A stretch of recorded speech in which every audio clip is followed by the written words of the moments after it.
Hi வணக்கம். எனக்கு தெரிஞ்சு இன்றைக்கி ஒரு கவுன்சிலிங்கில் பார்த்தீங்கன்னா ஒரு ஹஸ்பண்ட் ஒய்ஃபு பட் நல்ல ஒரு அண்டர்ஸ்டாண்டிங் தான். ஆனால் நல்ல அண்டர்ஸ்டாண்டிங் சொல்லிவிட்டு எல்லா விஷயமும் மறைக்காமல் அவங்க ஷேர் பண்ணுறனால ஒரு சில விஷயம் அவங்களால அதை ஏற்றுக்க முடியல.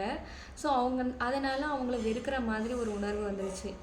ஆனால் நம்மளுக்காக உண்மையாக இருக்கிறாங்கனால தான் அவங்க உண்மையான எல்லா விஷயத்தையும் ஷேர் பண்ணுறாங்க. ஷேர் பண்ணும்போது நினச்சா மறைச்சிருக்கலாம், சரி என்ன சொல்லுவாங்களோன்ட்டு. ஆனால் மறைக்காமல் ஒரு விஷயத்த சொல்லும்போது அதை நம்ம ஏற்றுக்கிற மனப்பக்கத்துக்கு இருக்கணும். ஓகே, நமக்கானவங்க தானே, நம்மளுக்கு தெரிஞ்சு தானே இப்படி பண்ணியிருக்காங்க, ஓகே அப்படின்னு அக்செப்ட் பண்ணிவிட்டு போனீங்கன்னா பிரச்சனை இல்லாமல் இருக்கும். அந்த பிரச்சனை நடந்து எவ்வளோ 3-4 இயர்ஸ் கூட இருக்கும். அதையே நீங்கள் இன்னும் நினச்சிட்டு இருக்கீங்கன்னா வேஸ்ட் ஆஃப் டைம் உங்களுக்கும் சரி, அதை நினைக்கும் போதெல்லாம் உங்கள் மனசுக்கும் சரி. ஸோ எப்போவுமே வேஸ்ட்டாக நிறைய பேர் பார்த்தீங்கன்னா குடும்ப பிரச்சனையை பார்த்தீங்கனாலே பழைய பிரச்சனையை தாங்க சொல்லிகிட்டே இருக்கீங்க. ப்ரெசென்ட்டில் இருக்கிற பிரச்சனைனா அப்போவே சால்வ் பண்ண பாருங்கள். அதை விட்டு அந்த பிரச்சனை இந்த பிரச்சனை அப்போ நடந்த விஷயத்த இன்னும் ஈகோ பார்த்துட்டு பேசாமல் இருக்கிறாங்களாம். நீங்கள் தான் மனசார கஷ்டப்பட்டுட்ருப்பீங்க. ஸோ அதுலேருந்து ரிலாக்ஸ் ஆகுங்க. பாய், டேக் கேர்.